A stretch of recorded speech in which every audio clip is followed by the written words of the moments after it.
Guys, खुलुमबाय नोंथांमोनखौ आरो good इभिनिं गोजोन मोनाबिलि नोंथांमोनखौ प्रकाश नार्जारी इउटिउब चेनेलाव गोसो गोथारै बयखौबो बरायनाय थाबाय आरो आं दायो नोंथांमोननि सिगाङाव लाइभ दंफैयो मानो होनोब्ला आङो मोनसे बाथ्रा खोनानो मोन्दों कि जोंहा जोंनि बर' हारिनि जोंनि बर' हारिनि गोबां गेदेर मासियाव जिरायना थानाय founder of NDFB National Democratic Front of Bodoland जोंहा नाब्ला डियार नाब्ला लोगोसे रन्जन दैमारी मानव गेदेर रन्जन दैमारी सार बिथांनि सायावहाय आं बाथ्राखौ सावरायनो सानदों बिथांखौ गसिगोन बा बिथांखौ बख'सिगोन होननाय बाथ्राखौ जों माखासे सुबुंफोरनिफ्राय खोनानो मोन्दों बा फेसबुकाव होनाय मोन्दों बाट बाथ्राया सैथो बेसेबां माने जुदि नोंथांमोना आं बे बाथ्राखौ बुंग्रोगोन नोंथांमोना जुदि बे भिडिअखौ दायो नायदोंब्ला अन्नानै एसे जोंनो थुलुंगा हो जाहाथे नोंथांमोना खौरांखौ खोनानानै मोजां मोनदोंब्ला इउ केन लाइक एन्ड नोंथांमोना वाट्सएपआव शेयार खालामनो हागोन आरो जुदि नोंथांमोना भिएम सोदोब चेनेलनिफ्रायबो फैदोंब्ला अब्ला नोंथांमोना दासिमबो बे चेनेलखौ मोनथियाखैब्ला नोंथांमोना चेनेलखौ साबस्क्राइब खालामलांनायजों लोगोसे बेल आइकनखौ प्रेस खालामना गालां जाहाथे जों गोदान भिडिअ आपल'ड खालामोब्ला जों मटिभेट भिडिअ जों लाबोयोब्ला टेकनिकेलनि सायाव जों जुदि भिडिअ लाबोयोब्ला माखासे मोनथिनो गोनां नोंथांमोननि थाखाय आं जुदि भिडिअ लाबोयोब्ला आं लोगो जेब्ला आपल'ड खालामो अब्ला नोंथांमोना मिथिनो मोनो स' let's start to talk about mister Ranjan Daimary sir आं सिगांग्रो नोंथांमोननि सिगाङाव बे बाथ्राखौ खोनासंग्रोहोनो लुबैदों सिगांग्रो नोंथांमोना बेखौ खोनासंग्रोदो मिथिबायना खानायखौ एसे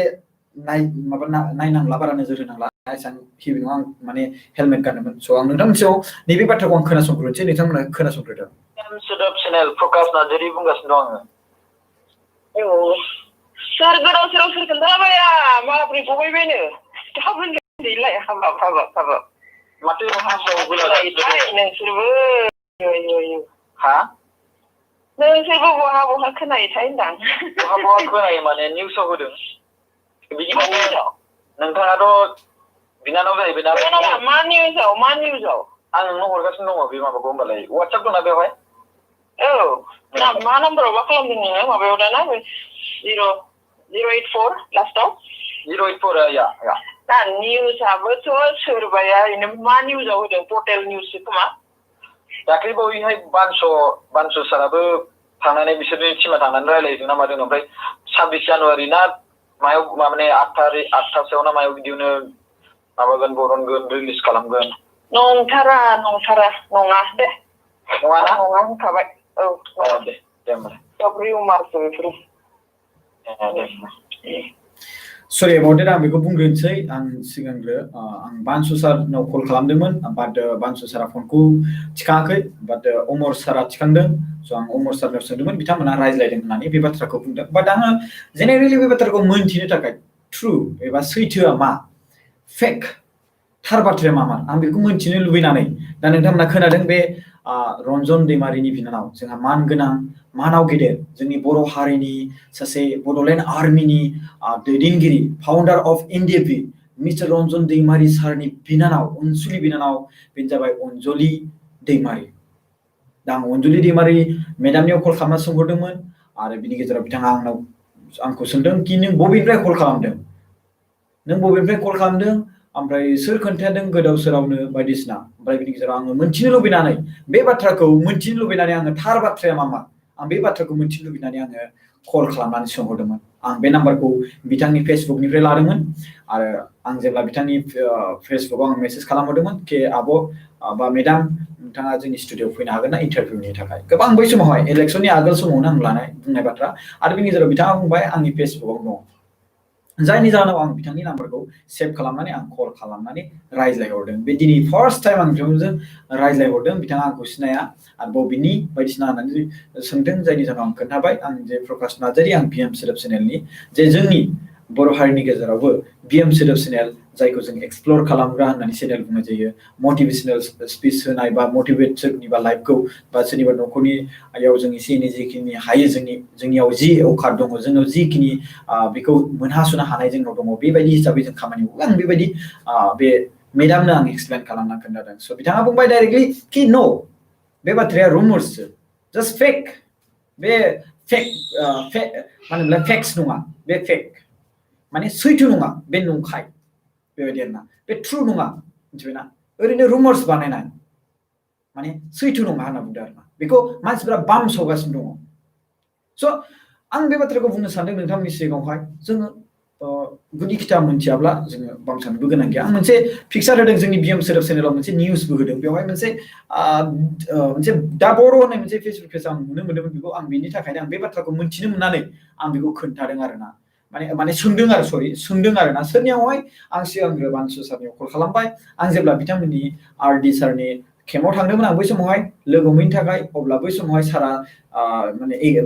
एकर्डनि थाखाय सिगनेटारिस हिसाबै बिथांखौबो लांफादोंमोन जायनि जाहोनाव बिथांखौ आं बे समाव साननैसोनि थाखाय सप्तासेनि थाखाय दा 2 विक्सनि ना मास मोनसे 1 मान्थनि थाखाय ना मा बिथांखौ बे समावहाय रिलिज खालामनाय जादोंमोन आरो जायनि जाहोनाव आं बिथांजों लोगो हमनो थांदोंमोन आरो बिनि समावहाय लोगो हमनो थांनायाव सारखौ आं लोगो मोनासै बानसु सारनि नाम्बार आरो बिनि गेजेराव अमर सर ब्रादारनि नाम्बार आं बेखौ मोननो हाबाय जायनि जाहोनाव आं बानसु सारजोंबो सिगाङाव रायज्लायखांबाय आरो लोगोसे बानसु सारा दिनै फनखौ रिसिभ खालामाखैमोन आरो लोगोसे आं अमर सारनाव कल खालामनानै इनफरमेसनखौ लादों बिथाङा रायज्लायदों होनना बुंदों बिटिआरनि जोंहा गाहाय मावफुंगिरि जोंहा प्रमद बर' सारजों आरो बे जाथाया जागासिनो दं होनना बुंदों बाट गाबोन जे ओंखारगोन बा गाबोन जे रिलिज जागोन बे बाथ्राखौ आङो मोनथिनो थाखाय थार बाथ्राखौ मोनथिनो थाखाय आङो अमर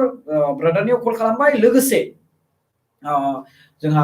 मानाव गेदेर रन्जन दैमारिनि बिनानाव अनसुलि बिनानाव अनजुलि दैमारिनियाव आं कल खालामबाय रायज्लायहरबाय आङो आरो बेयाव मोनथिनो मोनबाय जि सैथो आं नोंथांनि सिगाङावहाय अडिअ रेकर्ड आं खोन्थानानै होबाय आं नोंथांनि सिगाङावहाय बेखौ नोंथांमोना खोनाबाय जायफोरा दासो लाइभआव फैदों बिथांमोननि सिगाङाव आं बेखौ बुंग्रोगोन कि जोङो लाइभ मोनसे दहायनि सिगाङाव जों मोनसे अडिअ होनानै होदों बे अडिअखौ नोंथांमोना रिभाइस खालामनानै नायफिननो हागोन आरो ना रायजो राजाफोर जायफोरा लाइभ दा नायदों बिथांमोना रिभाइस खालामनानै बै अडिअखौ खोनाफिननो हागोन आरो ना नोंथांमोना जुदि खेबसेबाव फिन खालामजायोबा बे लं गोलाव जागोन स' आं बेखौ खालामनो गोसो गैला नोंथांमोना बेखौ बोनानै नायनो हागोन आरो ना स' बे बाथ्रा जिखिनि फोसावनाय जे गाबोन 27नि 7 बाजियाव ओंखारगोन बा रिलिज जागोन बे बाथ्राया माने नंखाय माने बिनि न'खरनि मानसियानो नङा होननानै बुंदों जोंहा अनजुलि दैमारि मेदामा आरो बिनि गेजेराव बेफोर गासिबो रुमार्स बेफोर नंखाय बाथ्रा फोसावनाय आरो बेबायदि जुदि मोनथियोब्ला बिथांमोननि न'खरावनो सिगांग्रो मोनथिग्रोगोन आं बेखौ साननानै बेयावनो आं कल खालामनानै सोंहरनाय जादोंमोन आरोना स' रायजो राजाफोर जोङो आसा खालामो जों रन्जन दैमारि सारखौ जों थाबैनो जोङो जेलनिफ्राय बारग'नाय नुनो मोनगोन बिटिआरनि गाहाय मावफुंगिरि जोंहा मिस्टार प्रमद बर' सारा बिनि सायाव गोबां गोख्रोङै खामानि मावनो थांगासिनो दङ आरो बिथाङा सापर्ट खालामगोन बरननायावहाय आरो बिनि सायावहायनो दायो एनडिबिनि रिहेबिलिटेसन आरो लोगोसे माखासे 4 लाख रां राननायजों लोगोसे आरो मार्टियार्सफोरनि न'खरफोरनो 5 लाख रां राननाय खामानिखौबो मावहांबायानो स्टार्ट जाहांबायानो आरो बायदि बायदि जायगायाव थांनानै बिथाङा गोदान कलेजानो होन बायदिसिना जायगा प्रजेक्टफोर इनिग्रेसन खालामहैबायानो होन आरो फिसा फिनलु जेफोर आद्रा थादोंमोन बे इन्सट्राक्सनफोरखौ बिथांमोना खामानि मावनायखौ स्टार्ट खालामनायखौ जों खोनानो मोनदों बाट जोङो थाबैनो बिनि सायावहाय जोङो आबुङै जों मिथिनो मोनलांबाय थागोन आरो लोगोसे प्रमद बर' सारजों रायज्लायदों होननानै अमर वारि बे आरडि सारनि खामानि मावग्रा बिथांनि सापर्टार्स बिथांनि माखासे एसिस्टेन्टफोर बिथांमोनजों रायज्लायनायाव जोंहा मानाव गेदेर जोंनि बिटिआरनि गाहाय मावफुंगिरि प्रमद बर' सारजों रायज्लायदों बिनि सायाव खोनानो मोनदों आरो लोगोसे दायो बिनि केस जिखिनि एनडिबिफोरनि एक्स आर्मि जोंहा बड'लेण्ड आर्मि जायफोरनि केस पेन्डिं जाना दङ बिथांमोनखौ क्राइम हिसाबै जोंनि इण्डियान हिस्ट'रियावहाय दायो मोनसे मार्क खालामना दोनदों बै मार्कखौ रिमुभ खालामनो थाखाय जोंहा बिटिआरनि CEM chief executive member mister Pramod Boro' सारा नाजागासिनो दङ आरो जोंहा हम मिनिस्टार अमित शाह बिथांजोंबो रायज्लायनानै नाजागासिनो दङ आरो लोगोसे हम मिनिस्टार अमित शाह बिथाङा बुंदों कि आसामनि चिफ मिनिस्टार आरो लोगोसे सर्बानन्द डक्टर हिमन्त बिश्व शर्मा आरो लोगोसे आसामनि चिफ मिनिस्टार जा सर्बानन्द सनवाल सार बिथांमोनजों रायज्लायनानै बा बिथांमोना बे केसखौ क्लियार खालामसिगोन आरो बिनि थाखाय 4 कर्ट स्पेशेल कर्ट होनाय जादों होननानै हम मिनिस्टार जोंहा अमित शाह बिथाङा बुंदों आरो लोगोसे भारतनि गिबि मन्त्रि जोंहा नरेन्द्र मोदी बिथाङाबो बुंदों आरो बे मोजां खौरां आरो गोजोनथाव खौरां आं बे बाथ्राखौ खोनानानै आरो मोनथिनानै नोंथांमोननि सिगाङावहाय खोन्थानो लुबैनानै आं थानो हायासै बिनि थाखायनो आं नोंथांमोननि सिगाङाव खोन्थाबाय जियानो जाया मानो भिडिअआ एसे गोलाव जादोंब्ला निमाहा बिनाय थायो आरो लोगोसे एक्सप्लेनेशना गोलाव जादोंबा निमाहा बिनाय थायो मानो होनब्ला नोंथांनि बायदि गुबुन माखासे मानसिफ्राबो मोनथिया आरो ससे फैदों जायनि जाहोनाव आं बे बाथ्राखौ एक्सप्लेनेशन नोंथांमोना जाहाथे गोसोआव माने गोमजोरै नैबेयाव बुजिना लाथों जाहाथे जायफोर रुमार्स खालामनाय नंखाय फोसावनाय बेफोरनि फारसे नोंथांमोना थाङा अके जुदि माबा मोनसे सैथो बाथ्रा बेबायदि मोनथिनो मोनदोंब्ला नोंथांमोना जोंनो दैथायहरनो हागोन 7740039057 बा दासिम जों मोनथिनाय बाथ्राखौ आं नोंथांमोननि सायाव खोन्थाबाय जे जोंहा रन्जन दैमारि सारनि अनजुलि बिनानाव अनजालि दैमारजों रायज्लायनायाव बिथाङा बे बाथ्राया नंखाय नांदों बे गवा गाबोन समफोर बिदि गवा बा बिनि सायाव खामानि मावगासिनो दङ आरो लोगोसे बेयावहाय गोबां गोगोमै आखाइ दं जोंहा प्रमद बर' सारनि प्रमद बर' सारा नाजागासिनो दं होनना बुंदों 4 स्पेशल कोर्ट आं खेबसे बुंनि मोनब्रै स्पेशल कोर्ट रिजल्व बिथांमोननि केसखौ रिजल्व खालामनो थाखाय बिथांमोनखौ बिथांमोननि सायावहाय जिखिनि क्राइम होनाय जादों जायखौ क्राइम क्रिमिनेल हिसाबै बिथांमोनखौ मार्क होनाय जादों बै मार्कखौ रिमुभ खालामनो थाखाय बै मार्कनिफ्राय ओंखारनो थाखाय बै जेलनिफ्राय बख'नो थाखाय जायफोरा जेलाव दङ जायफोरा प्रिजनाव दङ बिथांमोनखौ बरननो थाखाय जोंहा बिटिआरनि गाहाय मावफुंगिरि मिस्टार प्रमद बर' सारजों लोगोसे गबिन्द सार जोंहा डिपुटि चिफ जोंहा मिस्टार गबिन्द चन्द्र बसुमतारी सार आरो लोगोसे बेजों उर्खाव गोरा सारमोन आरो बिथांजों थानाय मावथिगिरि आरो बिथांजों थानाय इएम आरो